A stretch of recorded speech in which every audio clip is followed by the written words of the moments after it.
اس لیے کہ ان کے ہاتھوں میں اتنے سارے شیشے ہیں نا، اتنے سارے زرکونز ہیں، اور وہ زرکون اتنے خوبصورت ہیں، ان کو ہیروں کی قدر نہیں. تو پہلے ان کے ہاتھوں سے وہ شیشے لے کے بتانا ہے کہ دیکھو یہ شیشے ہیں، کوئی ویلیو نہیں ہے ان کی، اور پھر ان کے ہاتھوں میں ہیرے دیں گے تو ان کو قدر آئے گی ہیرے کی. ایک دفعہ یہ اگر ذہن سازی کا کام ہو گیا، آگے پھر دین کی اور ایمان کی روشنی میں ان کو لانا انشاءاللہ تعالی نسبتاً آسان ہوگا. لیکن پہلے یہ ڈی کنسٹرکٹ کرنا ہے نا، سارے ان کے افکار ہیں اور خیالات ہیں اور تھیوریز ہیں، اور فیکٹس کے ساتھ ان کو ڈی کنسٹرکٹ کرنے کی ضرورت ہے، اور وہ ہو جائیں گے انشاءاللہ تعالی. تو بس یہ زخرف ہٹا دینا ہے نا، یہ ونیئر، یہ گلیمر ہٹا دینا ہے، اور گلیمر کے نیچے جو تلخ حقیقت ہے، وہ جو چاشنی جس کو کہہ رہے ہیں، اس چاشنی کو ہٹائیں، اور نیچے جو کڑوی کنین کی گولیاں جیسی ان کی زندگیاں بن گئی ہیں، اس کی کڑواہٹ ان کو بتا دی جائے کہ دیکھو یہ شوگر کوٹڈ پوائزن ہے اور کچھ نہیں ہے. شوگر کوٹنگ بس ہٹا دیں اوپر سے تاکہ پوائزن سمجھ آ جائے ان کو، تو انشاءاللہ تعالی دین والوں کا کام آسان ہو جائے گا. تو یہ آج تو بہت سوفسٹیکیٹڈ طریقے سے یہ زخرف القول غرورا ہو رہا ہے، لیکن کوئی نیا طریقہ نہیں ہے، یہ پہلے ہمیشہ سے ہوتا رہا.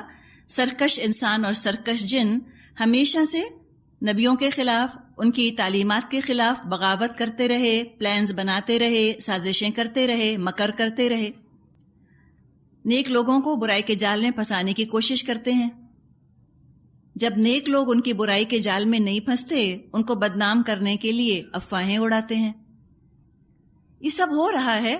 اللہ نے فرمایا وَلَوْ شَاءَ رَبُّكَ مَا فَعَلُوهُ، اگر اللہ چاہتا، آپ کا رب چاہتا یہ نہ کرتے. پتہ چلا یہ سارا ٹسل، یہ سارا کانفلکٹ، یہ سب اللہ کی اجازت سے ہو رہا ہے. کیوں؟ اس لیے کہ اللہ دنیا میں سب کا، مومن کا، کافر کا، سب کا امتحان لے رہا ہے. جب اس طرح کانفلکٹ ہوتی ہے تو باغی اور سرکش لوگوں کی بدی کھل کر سامنے آتی ہے. اور جب بدی کا اور بغاوت کا مقابلہ کرنے کے لیے نکلتے ہیں، جہاد کرنے نکلتے ہیں دین والے، تو مخالفت کے مقابلے میں ان کی بھی انرجی، ان کا بھی دماغ بڑھتا ہے. کانفلکٹ جو ہے نا انسان کے سینسز کو شارپ کر دیتی ہے. پتہ ہے نا آپ کو یہ بات، یہ فیکٹ ہے. سب واہ واہ واہ واہ کرتے رہیں، انسان ڈل ہوتا چلا جاتا ہے. جب مخالفت آتی ہے تو انسان کے ٹیلنٹس نکھرتے ہیں. رگڑ جب لگتی ہے نا، رگڑ تو مخالفت کے ساتھ لگتی ہے نا، تو جب رگڑ لگتی ہے تو ٹیلنٹس کے اوپر جو زنگ چڑھ گیا ہوتا ہے، جو ذہن ڈل ہو گئے ہوتے ہیں، اس مخالفت کی رگڑ سے وہ چمک جاتے ہیں، شارپ ہو جاتے ہیں. چھری کو کبھی شارپ کیا ہے آپ نے؟ تیز کیا چھری کو؟ کیسے پتھر پہ رگڑتے ہیں نا اس کو، اس رگڑ کی وجہ سے وہ چھری تیز ہو جاتی ہے. تو ذہن جب استعمال نہیں ہوتے، جب سب طرف سے واہ واہ ہوتی ہے نا، ڈلنس آنے لگتی ہے، مخالفت آتی ہے، شارپنس آتی ہے، انسان کا دماغ تیز ہوتا ہے، پھر وہ طریقے سوچتا ہے کہ میں اس کو کاؤنٹر کیسے کروں. تو یہ نیک لوگوں کی بھی آزمائش ہے، ان کا بھی خیر اللہ تعالیٰ باہر نکال رہا ہوتا ہے جو اندر دبا پڑا ہوتا ہے، اور نیک لوگوں کے صبر استقامت کا امتحان بھی ہوتا ہے. اور اسی طرح عام لوگوں کے ایمان کو پرکھنے کا موقع مل جاتا ہے. جن لوگوں کی نیت ہی میں کھوٹ ہوتا ہے، جو ہوتے ہی خواہش پرست ہیں، وہ تو اس طرح کی باتوں کے طوفان میں بہہ جاتے ہیں، ثابت قدم نہیں رہ سکتے، کفر کا، نفاق کا شکار ہو جاتے ہیں. اور جن کی نیتیں خالص ہوتی ہیں، وہ ایسے فتنوں کو سمجھ کر عقل اور علم کی روشنی میں ان کو کاؤنٹر کرنے کی کوشش کرتے ہیں. ایمان ہوتا ہے جبھی وہ اپنی عقل، اپنے علم کو ایمان کے راستے پہ لگاتے ہیں، تاکہ ایمان کے نظریے کو ثابت کیا جائے. لا خدا نظریات کے مقابلے میں اللہ کے وجود کو ثابت کرنا آسان کام نہیں ہے. گناہوں کی خوبصورتی کے مقابلے میں نیکیوں کو خوبصورت بنا کر پیش کرنا آسان کام نہیں ہے. اور انہوں نے جو گناہوں کو خوبصورت بنایا، سگریٹ اسموکنگ جیسی چیز جو کہ جانتے ہیں کہ کتنی مہلک ہے صحت کے لیے، اگر کبھی آپ سگریٹ کی کیمپین کے بارے میں پڑھیں آپ دنگ رہ جائیں. ان کو سالوں سال لگ گئے تھے سگریٹ کو پاپولر کرنے میں، مشہور کرنے میں. کیسے انہوں نے فلم سٹارز کو کانٹیکٹ کیا، کیسے انہوں نے ان سے کہا کہ تم اپنی فلموں میں سگریٹ پیو تاکہ گلیمر کا امیج اس کے ساتھ آئے.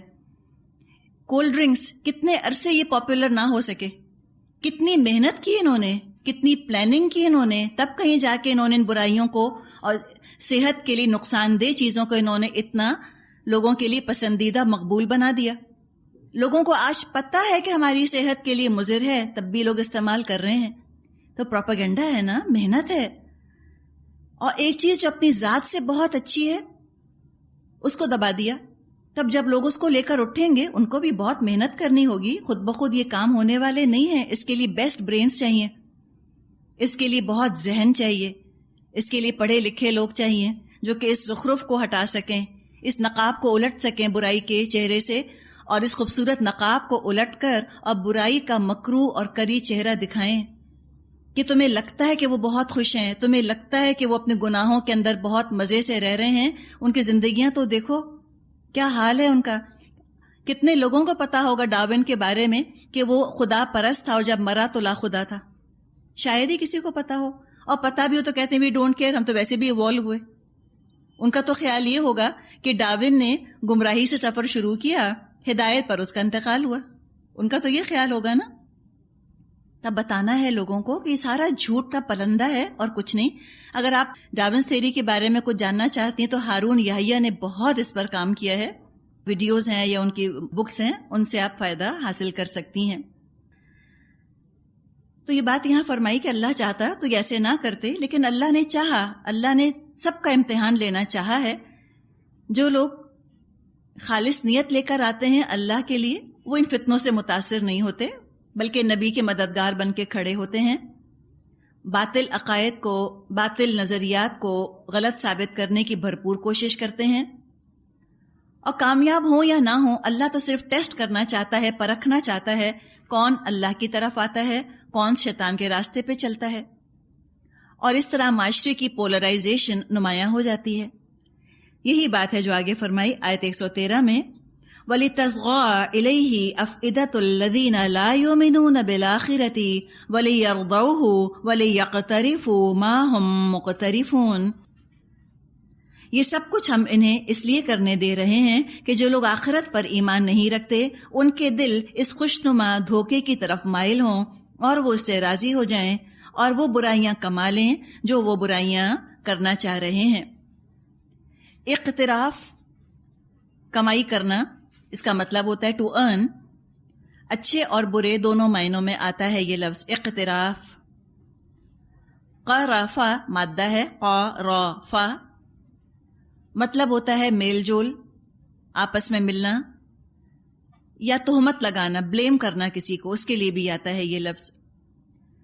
کنٹیجس بیماری کے لیے بھی آتا ہے، متعدی بیماری کے لیے قرافہ کا لفظ، بیماری کی چھوت لگ جانا. تو یہاں بتایا کہ برے لوگوں سے میل جول رکھنے کی وجہ سے گناہوں کی چھوت ان لوگوں کو لگ گئی.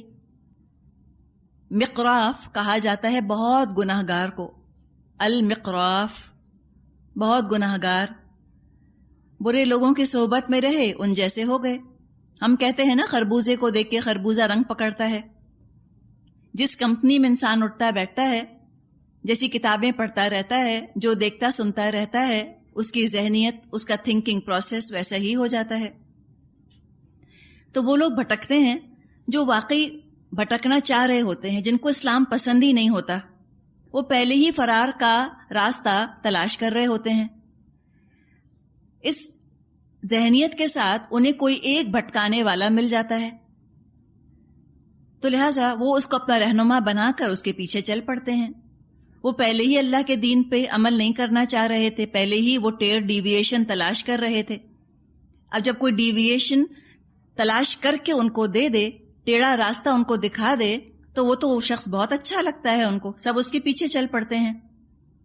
اللہ کے احکامات سے نکلنے کی perfect excuse, perfect exist in کو مل جاتا ہے کہ وہ کہتے ہیں کہ بھئی دیکھو یہ قرآن پڑھا ہوا ہے نا، یہی تو کہہ رہا ہے کہ پردے کی ضرورت نہیں ہے، یہی تو کہہ رہا ہے کہ سود بالکل جائز ہے بینکوں کا، یہ تو کہہ رہا ہے نا کہ میوزک سنو کوئی حرج نہیں. وہ تو پہلے ہی سب کچھ کر رہے ہوتے ہیں. اب کیا ہوتا ہے، ایک شخص کی شکل میں ایک لیڈر مل جاتا ہے ان کو جو ان کی ان ساری گمراہیوں کو ویریفائی کر دے اپنے عالم ہونے کے لیبل کے ساتھ. تو بھٹکنا تو ان کو پہلے بھی تھا، ایک عالم مل گیا تب بھی بھٹک رہے ہیں. ہوگا کیا قیامت کے دن اگر کسی نے قرآن سے یا حدیث سے دور کر کے لوگوں کو بھٹکایا تو وہ بھٹکانے والا سارے بھٹکنے والوں کا عذاب بھی اپنے سر لے گا اور جو بھٹکے وہ تو پھر اپنا اپنا عذاب بھگتیں گے ہی. تو فائدہ کسی کا نہ ہوا، کوئی اس میں فائدہ نہیں ہے. یہ دنیا میں لگ رہا ہوتا ہے، وہ دوزخ کے اوپر ایک خوبصورت سا ونیر چڑھا دیتے ہیں آسانی کا اور سہولت کا، اور جب ونیر ہٹے گا تو پیچھے دوزخ نظر آ جائے گی. اور یہ ساری حماقتیں کر کے سمجھتے یوں ہیں کہ ہم بالکل سیدھے راستے پر ہیں. آگے فرمایا آیت 114، افغیر اللہ ابتغی حکما وہو الذی انزل الیکم الکتاب مفصلا والذین آتیناہم الکتاب یعلمون انہ منزل من ربک بالحق فلا تکونن من الممترین. پھر جب یہ حال ہے تو کیا میں اللہ کے سوا کوئی اور فیصلہ کرنے والا تلاش کروں، حالانکہ اس نے پوری تفصیل کے ساتھ تمہاری طرف کتاب نازل کر دی ہے، اور جن لوگوں کو ہم نے تم سے پہلے کتاب دی تھی وہ جانتے ہیں کہ یہ کتاب تمہارے رب ہی کی طرف سے حق کے ساتھ نازل ہوئی ہے، لہٰذا تم شک کرنے والوں میں شامل نہ ہو.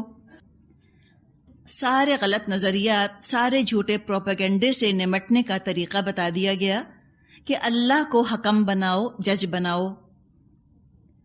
کسی کی رائے، کسی عدالت کا فیصلہ، کسی سائنسدان کا نظریہ اگر اللہ کے کلام کے مطابق ہے تو سر آنکھوں پر، لیکن اگر ٹکراتا ہے تو پھر اس کو رد کرنا ہوگا، اس لیے کہ اللہ کا فیصلہ، اللہ کا حکم سب سے صحیح ہے. قرآن کی تو سب سے بڑی صفت ہے نا، لا ریب فیہ، اس میں کوئی شک نہیں. واحد اللہ کی کتاب ہے جس میں کوئی شک نہیں، جس میں کوئی غلطی نہیں. باقی دنیا والوں میں سے تو کوئی ایسا نہیں جس کی بات میں غلطی کا، ایرر کا امکان نہ ہو. صرف اللہ کی بات ہر قسم کی غلطی، ہر قسم کی خطا سے پاک ہے. تو جو اللہ کے کلام کی روشنی میں چیزوں کو جج کر رہا ہے، ان کی حقیقت دیکھ رہا ہے، پورے کنوکشن کے ساتھ وہ یہ کام کرے، وہ بالکل حق پر ہے. تو اپنے حق پر ہونے کا یقین بہت ضروری چیز ہے کہ ہم جو سوچ رہے ہیں، ہم جو کر رہے ہیں قرآن کی روشنی میں، وہی حق ہے 100%. اور یہ کنوکشن سب سے قیمتی چیز ہے جو انسان کے قدم جما دیتی ہے کسی بھی مقصد پر.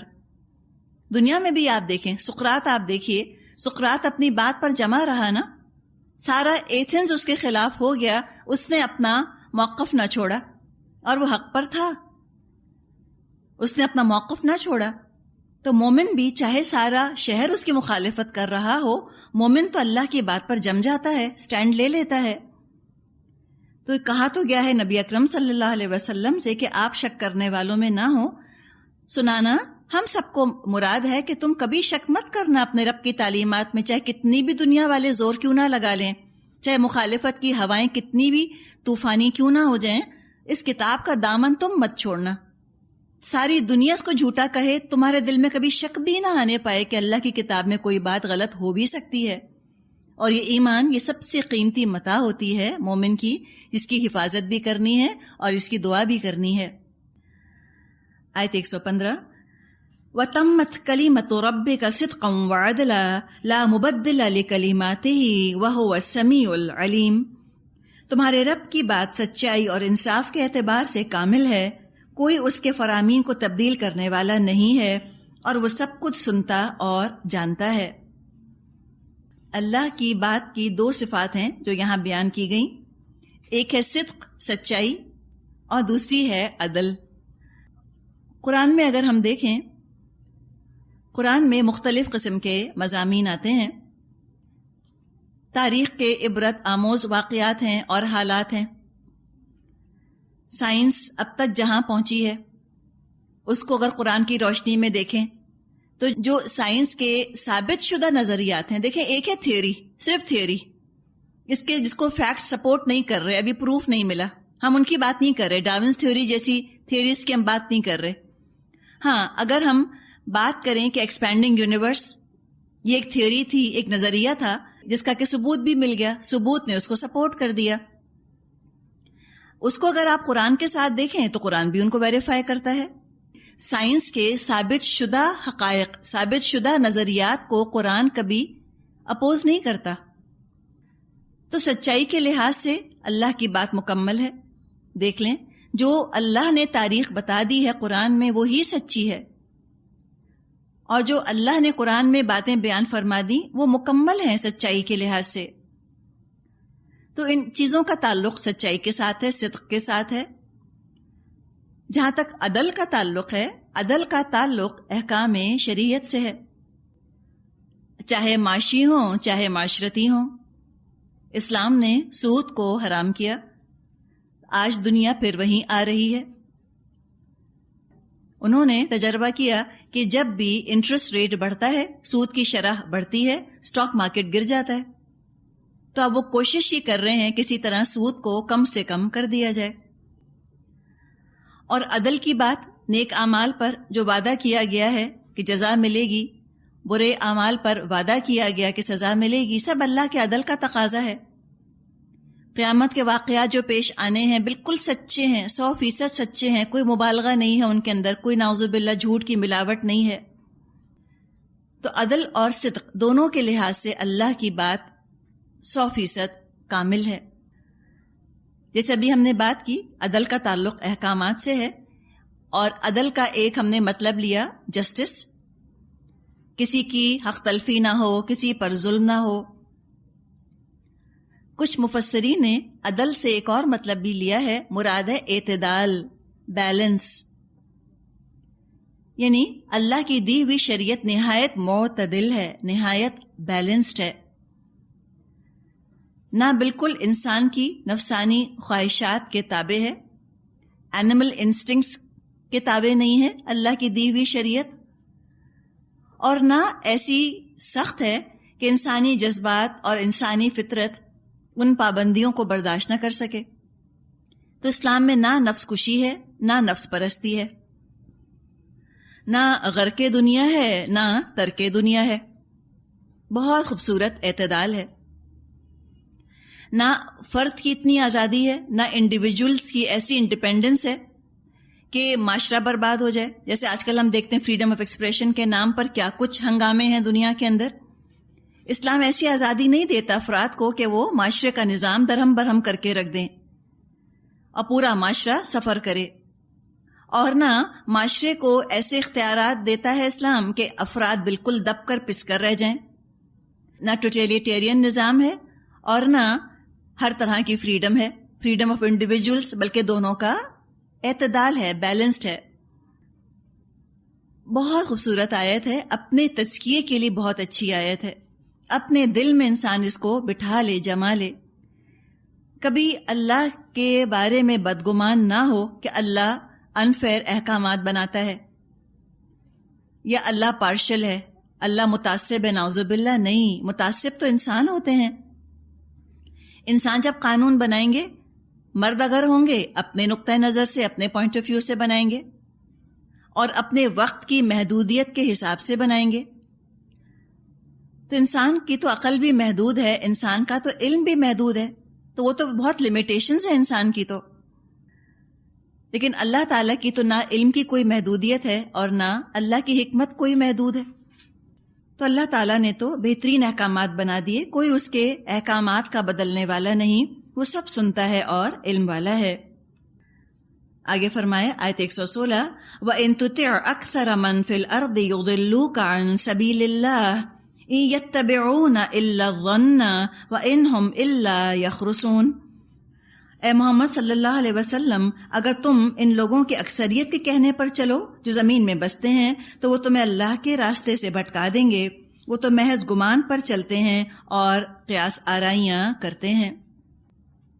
یعنی جو آج کل ہم غلغلہ سنتے ہیں ڈیموکریسی کا، of the people, by the people, for the people والی بات، اسلام جمہوریت کا قائل ہے، لیکن ایسی کھلی جمہوریت کا نہیں کہ جس میں انسانوں کو مطلق ایبسلیوٹ پاور دے دیا جائے لاز بنانے کا۔ ایبسلیوٹ سورینٹی اللہ کی ہے، حاکمیت اللہ کی ہے، ایبسلیوٹ لیجسلیٹو پاورز اللہ کے پاس ہیں، حاکمیت بھی اللہ کی ہے، حکم بھی اللہ کا ہے۔ تو یہ کیا جا سکتا ہے کہ اللہ کے احکامات کے اندر شریعت کے دائرے میں رہتے رہتے قانون سازی کر لی جائے، لیکن اللہ کے دیے ہوئے احکامات کو سپرسیڈ کر کے یہ کام نہیں کیا جا سکتا، اوور رول نہیں کیا جا سکتا اللہ کا حکم کہ ٹھیک ہے اب تک تو شراب حرام تھی، چلو اب اس کی اجازت دے دیتے ہیں. یہ ہو نہیں سکتا کہ 1400 سال بعد اس طرح شریعت کو بدل دیا جائے. اور جو آج کل جمہوریت ہے وہ تو ہے اکثریت کو مذہب بنا لینا. تو یہاں بتایا گیا کہ اکثریت معیار حق نہیں ہے. حق اپنی جگہ ہے، حق اکثریت کا محتاج نہیں ہے. تو اکثریت کے پیچھے مت چلنا. کلیئر بتا دیا اکثریت کے پیچھے چلو گے وہ تو گمراہ کر دیں گے تم کو. آج سوچیں کہ پوری دنیا کی جو آبادی ہے اس کے لحاظ سے صحابہ کی کیا ویلیو، کتنی تعداد ہوگی. آج صحابہ اگر آ جاتے ہیں تو دنیا کی آبادی کے لحاظ سے وہ کتنے ہوں گے؟ 2-4 لاکھ میں 1.000% کوئی ان کا نمبر آئے گا. تو حق پر تو صحابہ ہی ہوں گے نا، دنیا تو نہیں ہوگی. ساری تعداد دنیا کی کتنی بھی ہو جائے حق تو صحابہ کے ساتھ ہی ہوگا. اور یہاں بتا دیا کہ اکثریت تو ہمیشہ نافرمانوں کی ہوتی ہے، کہ اگر اکثریت کی تم نے پیروی کی وہ تم کو گمراہ کر دیں گے. اس لیے کہ وہ تو چل رہے ہیں گمان کے پیچھے، حق سے مطلب نہیں، اندازے لگاتے ہیں. خرسا یخرسون، خا را صاد مادہ ہے، اس کا مطلب ہوتا ہے اندازہ لگانا کہ درخت پر کتنا پھل لگا ہوا ہے. اور وہ اندازہ ہی ہوتا ہے، وہ حقیقت تو نہیں ہوتی. فرمایا آیت 117 ان ربک هو اعلم من یضل عن سبیلہ وهو اعلم بالمہتدین. در حقیقت تمہارا رب زیادہ بہتر جانتا ہے کون اس کے راستے سے ہٹا ہوا ہے اور کون سیدھی راہ پر ہے. اب آگے فرمایا آیت 118 سے 121 فَكُلُوا مِمَّا ذُكِرَ اسْمُ اللَّهِ عَلَيْهِ إِن كُنتُم بِآيَاتِهِ مُؤْمِنِينَ. پھر اگر تم لوگ اللہ کی آیات پر ایمان رکھتے ہو تو جس جانور پر اللہ کا نام لیا گیا ہو اس کا گوشت کھاؤ. وَمَا لَكُمْ أَلَّا تَأْكُلُوا مِمَّا ذُكِرَ اسْمُ اللَّهِ عَلَيْهِ وَقَدْ فَصَّلَ لَكُمْ مَا حَرَّمَ عَلَيْكُمْ إِلَّا مَا اضْطُرِرْتُمْ إِلَيْهِ. آخر کیا وجہ ہے کہ تم وہ چیز نہ کھاؤ جس پر اللہ کا نام لیا گیا ہو، حالانکہ جس چیز کا استعمال حالت اضطرار کے سوا دوسری تمام حالتوں میں اللہ نے حرام کر دیا ہے، ان کی تفصیل وہ تم کو بتا چکا ہے. یعنی کہ ہم قرآن میں پڑھ چکے ہیں کہ کیا حلال ہے اور کیا حرام ہے. وَإِنَّ كَثِيرًا لَيُضِلُّونَ بِأَهْوَائِهِمْ بِغَيْرِ عِلْمٍ إِنَّ رَبَّكَ هُوَ أَعْلَمُ بِالْمُعْتَدِينَ. بکثرت لوگوں کا حال یہ ہے کہ علم کے بغیر محض اپنی خواہشات کی بنا پر گمراہ کن باتیں کرتے ہیں. ان حد سے گزرنے والوں کو تمہارا رب خوب جانتا ہے. تو یوں محسوس ہو رہا ہے ان آیات سے کہ جو چیزیں اللہ نے حلال کر دی ہیں بلا وجہ ان کو حرام کرنا، یہ بھی اللہ تعالیٰ کو غصہ دلانے والی چیز ہے. اللہ کو یہ بات اچھی نہیں لگتی. جیسے آج ہم دیکھتے ہیں کہ اینیمل رائٹس ایکٹیوسٹ جو ہیں انہوں نے تو ایک طرح کا جرم قرار دے دیا ہے جانوروں کا گوشت کھانا. گوشت کھانا ہی نہیں، انہوں نے کہا کرولٹی ٹو اینیملز ہے، ہرگز جانوروں کو ذبح نہیں کرنا چاہیے، ہرگز جانوروں کا گوشت نہیں کھانا چاہیے. یہ اپنی طرف سے خود ساختہ ایک نظریہ عقیدہ ہے جو انہوں نے بنا لیا. اور جو بات یہاں فرمائی کہ وہ تو خالی اپنی خواہشات کے پیچھے چل رہے ہیں، گمراہ کن باتیں کرتے ہیں. یہ کیسے ہو سکتا ہے کہ انسان جانوروں کا گوشت نہ کھائے؟ نتیجہ کیا ہوگا؟ بکریوں کی، گایوں کی اتنی تعداد بڑھ جائے گی کہ سارا گرین فوڈ تو وہی کھا لیں گے. دنیا پہ زندگی قائم رہنا مشکل ہو جائے گی اگر ان کی پاپولیشن کو کنٹرول نہ کیا گیا.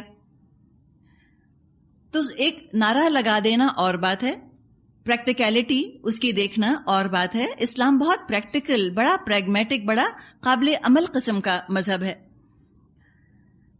تو کہا گیا کہ جو اللہ نے حلال کیا ہے، جس پر اللہ کا نام لیا گیا گوشت پر، وہ کھاؤ. مراد جو حلال جانور ہیں ان کو ذبح کرو، اللہ کا نام لو اور کھاؤ. کوئی چھوت چھات یا کوئی توہم پرستی نہیں ہونی چاہیے.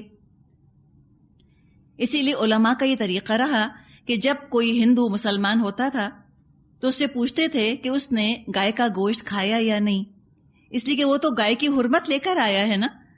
تو کلمہ جب اس نے پڑھا تو توحید کا تقاضا ہے کہ اب وہ پچھلے تمام توہمات کو اپنی زندگی سے نکالے. فرمایا وَذَرُوا ظَاهِرَ الْإِثْمِ وَبَاطِنَهُ إِنَّ الَّذِينَ يَكْسِبُونَ الْإِثْمَ سَيُجْزَوْنَ بِمَا كَانُوا يَقْتَرِفُونَ. تم کھلے گناہوں سے بھی بچو اور چھپے گناہوں سے بھی. جو لوگ گناہ کا اکتساب کرتے ہیں وہ اپنی اس کمائی کا بدلہ پا کر رہیں گے. بھلائی پروموٹ کرنا، اللہ کے حلال کی ہوئی چیزوں کو حلال رکھنا، اللہ کے حرام کی ہوئی چیزوں کو حرام رکھنا، یہ ہے کرنے کا کام. تو فرمایا کہ تم برائی کا ظاہر بھی چھوڑ دو، برائی کا باطن بھی چھوڑ دو. دل سے بھی تم اس چیز کی کراہیت نکال دو جو اللہ نے حلال کر دی ہے، اور ظاہری طور پہ باطنی طور پہ دونوں طرح بھلائی کو پروان چڑھاؤ، پروموٹ کرو. صرف بھلائی کی نیت سے اور بھلائی کے ارادے سے تو بھلائی پروان نہیں چڑھتی، اس کے لیے تو پھر ہاتھ پاؤں سے محنت کرنی ہوتی ہے، بھاگ دوڑ کرنی ہوتی ہے. تو فرمایا کہ تم برائی چھوڑ دو، ظاہر باطن دونوں، نیتیں بھی پاک کر لو، عمل بھی پاک کر لو.